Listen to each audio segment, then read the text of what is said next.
क्या भारतीय कॉलेजों में अब मेरिट से ज्यादा आपकी जाति तय करेगी कि आप कैंपस में सुरक्षित है या नहीं? क्या यूजीसी के नए इक्विटी रूल्स कैंपस से भेदभाव मिटाएंगे या फिर ये सामान्य वर्ग के छात्रों और शिक्षकों के खिलाफ एक नया हथियार बन जाएंगे? एक तरफ विरोध में सिटी मजिस्ट्रेट का इस्तीफा, दूसरी तरफ सुप्रीम कोर्ट में याचिका और सोशल मीडिया पर हैशटैग यूजीसी रोल बैक की गूंज। आज हम उस 13 जनवरी के नोटिफिकेशन का पोस्टमार्टम करेंगे जिसने पूरे देश की शिक्षा व्यवस्था को दो घड़ों में बांट दिया है। यूजीसी ने promotion of equity in higher education institutions regulations 2026 के नाम से जो नए नियम जारी किए हैं, उनका घोषित उद्देश्य कैंपस में जाति, धर्म और लिंग के आधार पर होने वाले भेदभाव को जड़ से खत्म करना है। इसके तहत हर यूनिवर्सिटी और कॉलेज में अब एक इक्विटी सेंटर, एक इक्विटी स्क्वाड और एक इक्विटी कमिटी बनाना अनिवार्य कर दिया गया है। साथ ही संस्थानों को 2400 घंटे एंटी डिस्क्रिमिनेशन हेल्पलाइन भी शुरू करनी होगी और यदि कोई संस्थान इन नियमों की अनदेखी करता है तो यूजीसी उसकी फंडिंग और मान्यता तक रद्द कर सकता है। इस विवाद की गंभीरता को समझने के लिए हमें उन केस स्टडीज और आंकड़ों को देखना होगा जिन्हें यूजीसी ने इन सख्त नियमों को जायज ठहराने के लिए अपनी रिपोर्ट में ढाल बनाया है। यूजीसी का दावा है कि 2020 से 2025 के बीच कैंपस के भीतर भेदभाव की शिकायतों में 100% से ज्यादा की वृद्धि देखी गई है।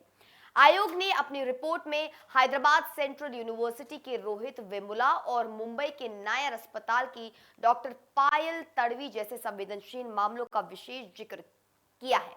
यूजीसी का तर्क है कि इन होनहार छात्रों की आत्महत्या महज व्यक्तिगत घटनाएं नहीं थी, बल्कि एक इंस्टीट्यूशनल फेलियर या संस्थान की विफलता थी, जहां मौजूदा तंत्र उन्हें सुरक्षा देने में नाकाम रहा।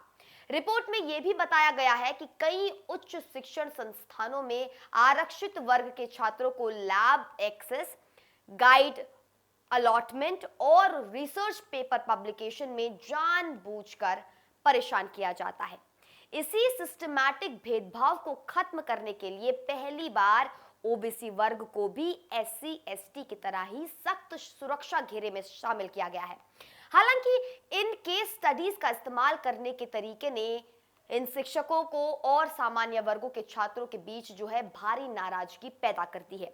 सबसे बड़ा कानूनी सवाल इन कमिटियों की संरचना पर है, जहां केवल आरक्षित वर्गों का प्रतिनिधित्व अनिवार्य किया गया है। याचिकाकर्ताओं का तर्क है कि निष्पक्षता के लिए कमेटी में सभी वर्गों का होना जरूरी है, अन्यथा ये कंगारू कोर्ट जैसा व्यवहार कर सकती है। इसके अलावा भेदभाव की परिभाषा को इतना लचीला रखा गया है कि किसी शिक्षक द्वारा अनुशासन बनाए रखने या परीक्षा में कम अंक देने को भी जातिगत द्वेष के का जो रंग है वो दिया जा सकता है। सबसे गंभीर मुद्दा है 2400 घंटे यानी कि 24x7 हेल्पलाइन का है। आलोचकों का कहना है कि नियमों में झूठी या आधारहीन शिकायतों के खिलाफ किसी दंड का जिक्र न होना इसे निजी रंजिश निकालने का एक आसान हथियार बना देगा। यही कारण है कि बरेली के सिटी मजिस्ट्रेट अलंकार अग्निहोत्री ने इन नियमों को समाज में विद्वेष फैलाने वाला बताकर अपने पद से इस्तीफा दे दिया।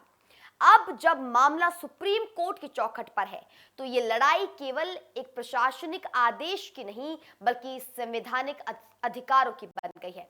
याचिका में दलील की गई है कि ये नियम अनुच्छेद 14 यानी समानता के अधिकार का उल्लंघन करते हैं, क्योंकि ये एक वर्ग को विशेष अधिकार देते हुए दूसरे वर्ग को असुरक्षित छोड़ देते हैं।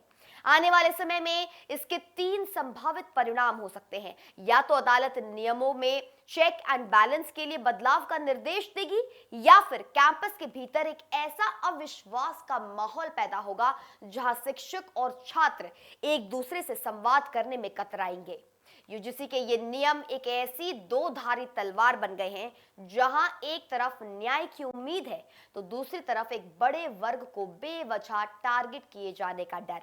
आने वाले हफ्तों में अदालत का रुख ही ये तय करेगा कि भारत के संस्थान इक्विटी की सही परिभाषा गढ़ पाएंगे या शांति की आग में झुलस जाएंगे। आप देख रहे थे इंडिया न्यूज और फिलहाल के लिए इस रिपोर्ट में सिर्फ इतना ही। देखते रहिए सिर्फ और सिर्फ इंडिया न्यूज। नमस्कार।